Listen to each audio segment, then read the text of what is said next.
نحمده ونصلي ونسلم على رسوله الكريم أما بعد فأعوذ بالله من الشيطان الرجيم بسم الله الرحمن الرحيم ومن أظلم ممن منع مساجد الله أن يذكر فيها اسمه وسعى في خرابها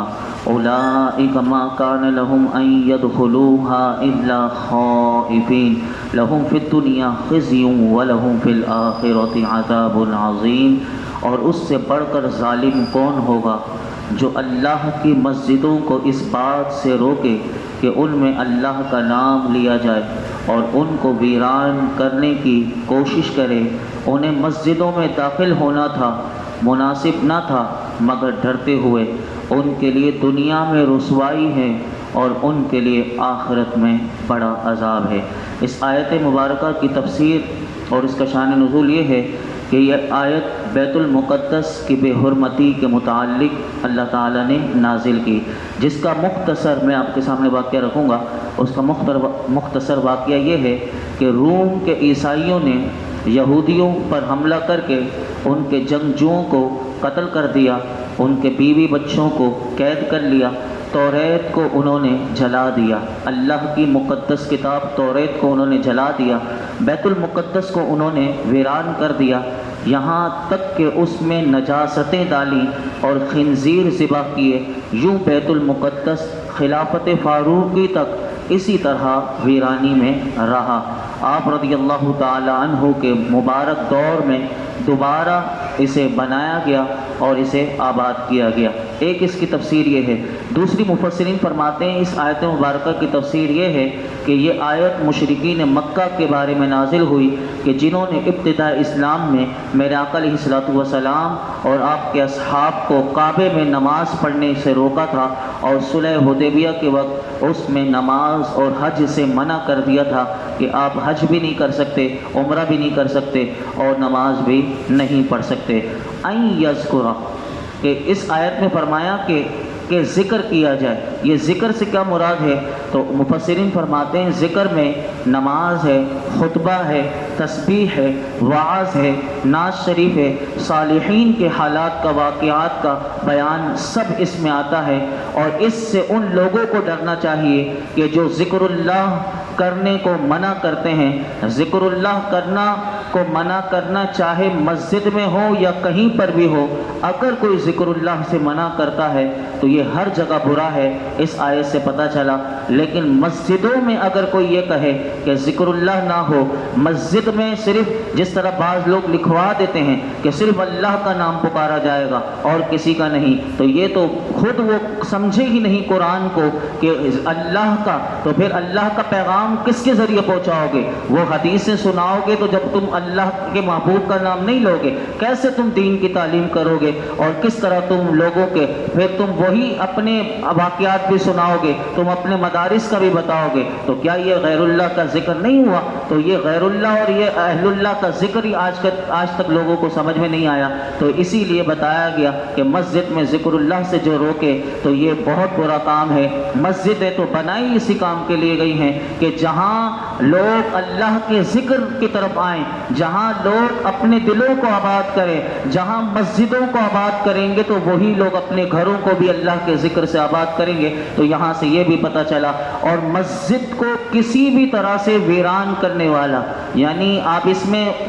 سارے زمرے زاری وہ باتیں سوچ سکتے ہیں کہ کسی بھی لحاظ سے اگر کوئی چاہتا ہے مسجد ویران ہو جائے، تو علماء فرماتے ہیں اس آیت کے تحت وہ ظالم ہے کہ جس نے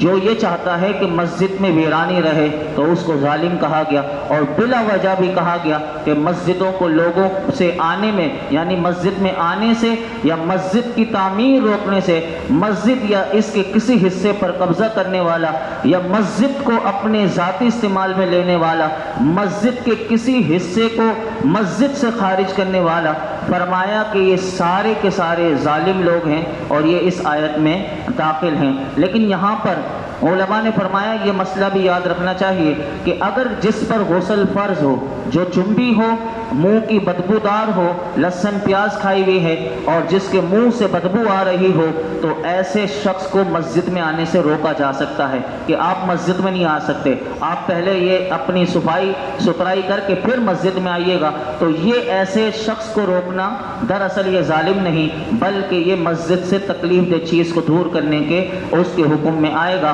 اور اسی آیت کے تحت مفسرین فرماتے ہیں یہ بات بھی یاد رکھنی چاہیے کہ مسجد کے نزدیک دوسری مسجد اس نیت سے بنانا کہ یہ والی مسجد یا پہلی والی مسجد ویران ہو جائے، تو فرمایا یہ بھی حرام ہے۔ اگر کوئی اس نیت سے مسجد بناتا ہے کہ پہلی والی مسجد ویران ہو جائے اور ہماری مسجد آباد ہو جائے، تو مسجد کے نزدیک مسجد بنانا بھی یہ اس آیت میں آتا ہے۔ لیکن علماء فرماتے ہیں کہ اگر کوئی مسجد بنائے تو ہم اس پر بدگمانی نہیں کر سکتے کہ اس نے بری نیت سے بنائی، کہ اس لیے بنائی کہ مسجد ویران ہو جائے۔ اگر جیسے بنائی وہ اللہ جانے، اس کا رب اور اس کے بندے کا معاملہ ہے، تو اس کے ہمیں بتایا گیا کہ ہم اس کے بارے میں یہ نہیں کہیں گے کہ اس نے بری نیت سے مسجد بنائی۔ اسی طرح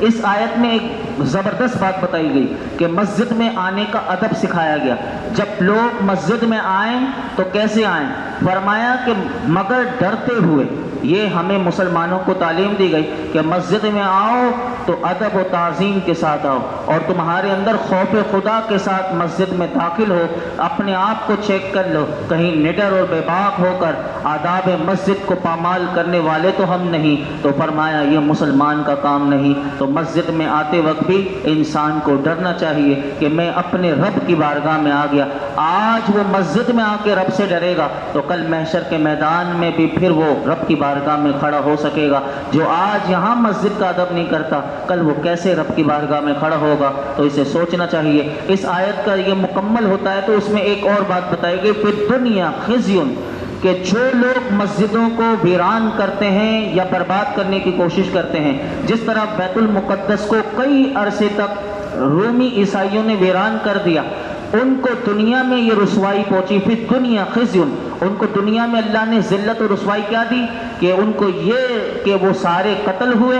گرفتار ہوئے، جلا وطن ہوئے، اور خلافت فاروقی اور خلافت عثمانی میں ان کو ملک شام ان کے قبضے سے نکل گیا، اور بیت المقدس سے انہی لوگوں کو ذلت کے ساتھ نکالا گیا۔ تو جو مسجدوں کو ویران کریں گے تو دنیا میں بھی ذلت دیکھیں گے، اور آخرت میں ان کے لیے تو بہت ساری وعیدیں ہیں۔ اور اس میں ایک اور مسئلہ علماء نے کہا کہ مسجد اور مسجد سے تعلق رکھنے والوں سے کبھی نفرت نہیں کرنی چاہیے۔ وہ لوگ بھی اس میں آتے ہیں کہ جو مسجدوں سے نفرت کرتے ہیں، اس مسجد میں ہم نہیں جاتے، تو یہ مسجد سے بھی لوگ نفرت کرتے ہیں کہ یہاں یہ سکھایا جاتا ہے یہیں۔ تو مسجدوں سے، مسجد سے تعلق رکھنے والے جو اچھے لوگ ہوں تو ان سے بھی نفرت کرنا، وہ بھی اس وعید میں آتے ہیں، تو ان کو بھی اپنے بارے میں سوچنا چاہیے۔ اگلی آیت میں فرمایا وَلِلَّهِ الْمَشْرِقُ وَالْمَغْرِبُ فَأَيْنَمَا تُوَلُّوا فَثَمَّ وَجْهُ اللَّهِ إِنَّ اللَّهَ وَاسِعٌ عَلِيمٌ۔ اور مشرق و مغرب سب اللہ ہی کا ہے، تم جدھر منہ کرو ادھر ہی اللہ کی رحمت تمہاری طرف متوجہ ہے، بے شک اللہ وسعت والا، علم والا ہے، اور وللہ، اللہ ہی کے لیے ہے۔ اس آیت کے بہت سارے شان نزول بیان کیے گئے، میں آپ کے سامنے صرف 3-4 شان نزول رکھ دوں۔ نمبر 1، ایک مرتبہ صحابہ کرام تاریخ اندھیری رات تھی، اس میں سفر میں تھے، تو ان کو قبلے کی صرف معلوم نہیں ہو رہی تھی۔ اب جس کو جو سمجھ میں آیا، جس کا دل جہاں جمع، اس نے نماز پڑھ لی۔ صبح صحابہ نے حضور کی بارگاہ میں اپنا حال عرض کیا، تو میرے آقا علیہ الصلوۃ والسلام نے یہ آیت مبارکہ ان کے سامنے رکھ دی کہ جس طرح بھی جس نے، یعنی جدھر بھی تم منہ کر لو، اب جس کا دل جہاں جم گیا وہیں اس کی اللہ کی رحمت اس کی طرف متوجہ ہو جاتی ہے۔ دوسری تفسیر جو اس کی گئی، اس کا شان نزول یہ بتایا گیا کہ حضرت عبداللہ بن عمر رضی اللہ عنہ فرماتے ہیں یہ اس مسافر کے حق میں نازل ہوئی کہ جو سواری پر نفل ادا کرے اور اس کی سواری جس طرف متوجہ ہو جائے تو وہ اس کی طرف نماز اس کی درست ہے۔ یعنی یہاں سے پتہ چلتا ہے کہ سواری پر بھی بندہ نماز پڑھے تو سواری جدھر جا رہی ہے وہ نماز میں ہے تو وہ اس کی نماز ہو جائے گی۔ اور اس کے لیے پوری ایک تفصیل ہے، لیکن وہ تفصیل میں نہیں جاؤں گا۔ اگر کسی نے پڑھنا ہو تو وہ بہار شریعت کا حصہ 3 نمبر کا مطالعہ کرے گا تو اس میں وہ سارے اسے مسائل پتہ چل جائیں گے۔ نمبر 3 جو اس کا شان نزول بتایا گیا وہ یہ بتایا گیا کہ جب خانہ کعبہ کو قبلہ بنایا گیا، کیونکہ پہلے بیت المقدس کی طرف طرف نماز پڑھی جاتی تھی، اب یہودیوں نے اعتراض شروع کر دیا، تو تم دیکھو تم نے قبلہ بدل دیا، تو اللہ نے یہ آیت مبارکہ نازل کر کے بتا دیا کہ مشرق کا بھی رب اللہ ہے، مغرب کا رب بھی اللہ ہے۔ تو یہ آیت ان معترضین جو یہودی تھے ان کے جواب میں اللہ تعالیٰ نے نازل کی اور بتایا کہ سب اللہ کا ہے، جس طرف چاہے قبلہ معین فرمائے، کسی کو کوئی اعتراض کا حق نہیں۔ اگر اس نے قبلہ اسے بنا دیا، بیت المقدس کو ہٹا کر خانہ کعبہ کو قبلہ بنا دیا، تو کسی کو حق نہیں کہ کوئی اس پر اعتراض کر سکے۔ اور چوتھا جو اس کا شان نزول ہے وہ یہ ہے کہ جب یہ آیت مبارکہ نازل ہوئی ادعونی استجب لکم، کہ تم مجھ سے دعا مانگو میں تمہاری دعا قبول کروں گا، تو نبی پاک صلی اللہ علیہ وسلم کی بارگاہ میں صحابہ آئے، یا رسول اللہ اب ہم کس طرف منہ کر کے دعا مانگیں؟ تو میرے آقا علیہ الصلوۃ والسلام نے اس کے جواب میں یہ آیت مبارکہ صحابہ کو سنائی۔ اب اس سے یہ بھی پتہ چلا کہ جو حضور کے روضے پر بھی جائے تو کوئی یہ کہے کہ قبلہ ادھر ہی ہے، یعنی حضور کی طرف منہ کر کے دعا نہیں کر سکتا، تو ان کے لیے بھی یہی پیغام ہے۔ یعنی یہ آیت کتنی بڑی وہ سبق دے رہی ہے کہ جدھر تم منہ کر لو سب اللہ ہی کی طرف ہے، تو لوگ وہاں پر گما دیتے ہیں، قبلہ حضور کے پیٹ کروا دیتے ہیں، تو یہ بھی اس آیت میں یہاں سے پتہ چلا۔ تو یہاں یہ آیت مبارکہ کے 4 شان نزول میں نے آپ کے سامنے رکھے۔ اگلی آیت میں فرمایا وَقَالُوا اتَّخَذَ اللَّهُ وَلَدًا سُبْحَانَهُ بَل لَّهُ مَا فِي السَّمَاوَاتِ وَالْأَرْضِ كُلٌّ لَّهُ قَانِتُونَ، اور مشرکوں نے کہا کہ اللہ نے اپنے لیے اولاد بنا رکھی ہے، وہ پاک ذات ہے، بلکہ جو کچھ آسمانوں و زمین میں ہے سب اس کی ملکیت میں ہے، اسی کی ملکیت میں ہے، سب اس کے حضور گردن جھکائے ہوئے ہیں۔ اس آیت کا شان نزول یہ ہے کہ یہودیوں نے حضرت عزیر علیہ السلام کو اللہ کا بیٹا بنا لیا، اور عیسائیوں نے حضرت عیسیٰ علیہ السلام کو اللہ کا بیٹا بنایا، مشرکوں نے فرشتوں کو اللہ کی بیٹیاں بنایا۔ اس کے جواب میں یہ آیت مبارکہ نازل ہوئی اور انہیں بتایا گیا کہ کسی کی اولاد اس کی ملکیت نہیں ہو سکتی، کسی کی اولاد۔ بڑا زبردست قرآن دلائل لاتا ہے، یعنی اللہ کا کلام دیکھیے کیسے دلائل دیتا ہے کہ کسی کی اولاد اس کی ملکیت نہیں ہو سکتی۔ جب آسمان اور زمین کی ہر چیز کا مالک اللہ ہے تو اس کی اولاد کیسے ہو سکتی ہے؟ اور اولاد جو ہوتی ہے وہ حقیقت میں ماں باپ کا جز ہوتی ہے، یعنی ایک حصہ ہوتی ہے، تو آدمی اپنے جز کا مالک نہیں ہوتا، یعنی اولاد جو ہے وہ اپنے ماں باپ کا جز ہے، تو اب ماں باپ اپنی اولاد کے مالک نہیں ہیں۔ تو یہاں سے سمجھایا کہ آسمان سے اوپر بھی جو کچھ ہے، زمین کی تہہ میں جو کچھ ہے، زمین کے اوپر جو کچھ ہے، آسمان پر جو کچھ ہے، وہ سب اللہ کا ہے، تو پھر اس کی اولاد کہاں سے ہوئی؟ تو یہ مشرکوں کو جواب دیا گیا۔ اگلی آیت میں فرمایا بدیع السماوات والارض واذا قضى امرا فانما يقول له